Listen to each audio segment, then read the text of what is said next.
Your character is going through a harrowing journey in season 2. We see her trapped on Lumen's testing floor, cycling through a series of unsettling scenarios while her memories repeatedly reset. So, how did you prepare to portray such a unique and emotionally intense situation? What was the key to conveying Gemma's underlying humanity and pain, even when she's in that detached program state as Miss Casey? The preparation was, it involved talking with Jessica. Are we talking about episode 7? Yeah. I spoke to Jessica a lot about how we were going to approach like the different innies. And a lot of that was just the room lending to the situation, and the physicality of each innie in that situation.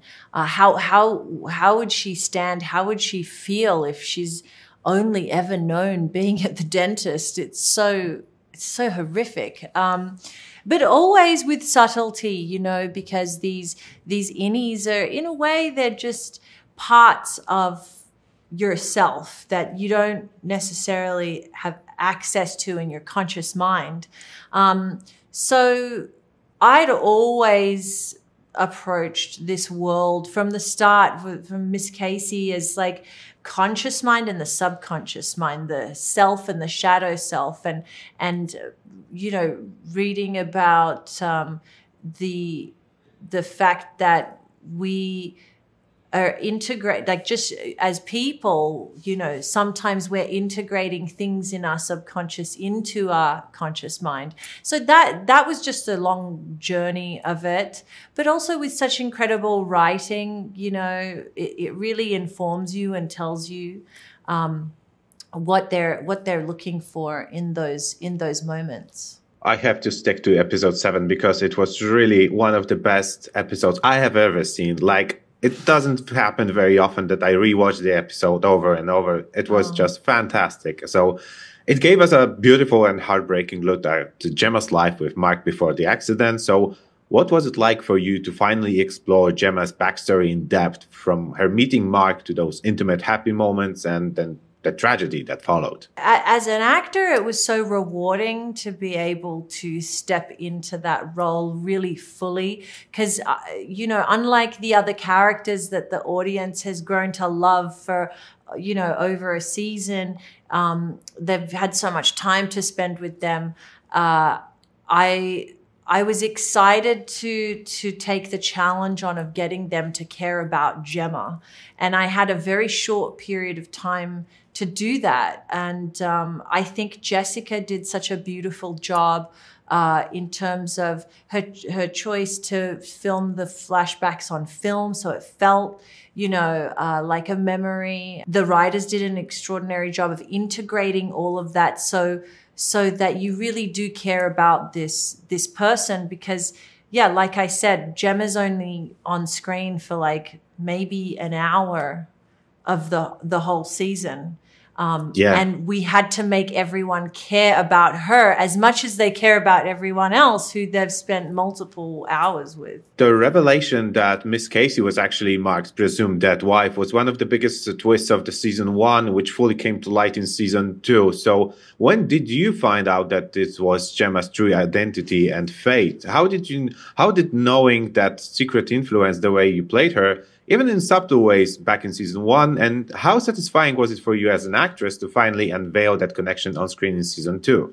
I auditioned for this and had no context. I just had some Miss Casey pages from Miss Casey, and I had some of actually Devon's scenes from the first episode, and I had no other context. And finally, I got to meet Ben on Skype. And at that point, I wasn't sure if I was going to be able to do it or not because I was going to England to film Jurassic World Dominion. And so there was a little bit of uncertainty about whether it was going to be able to happen. But Ben wanted to meet me on Skype and talk about the role. And he revealed to me on that call that, and he was a little reluctant to because it wasn't 100% sure that I would be doing the role. But I think he felt safe, that he could trust me, and he revealed, and you know, it's at the end it's revealed that she's his wife who he thinks is dead. So that's when I first found out about it, but I didn't get to really do anything about it until like almost a year later. It was wild. Do you have any memorable moments from filming this season? For instance, how was the experience shooting the testing floor sequences or the flashback scenes? Anything that you can share that you remember and you cherish? There was so much of it was something I'll always hold dear to my heart, because the crew were so amazing. You know, like some days were really grueling, and just the humanity of them and all of us doing this as a team was such a heartwarming experience. Sometimes you don't get the luxury of time, and everyone's just sort of like getting on with it or whatever, and moving on to the next thing.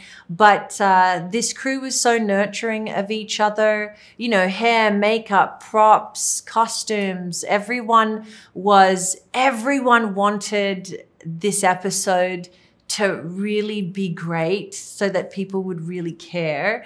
And that investment and the care that they took care of me so well was really special, and I'll always remember that. Severance tackles heavy themes like grief, identity, and the extremes of work-life balance. So what aspects of Gemma's story resonated most with you on a personal level? In terms of work-life balance, Gemma's far more maybe intellectual than I am. So I never went to university. I mean, I tried university for a little bit, but I was terrible at it.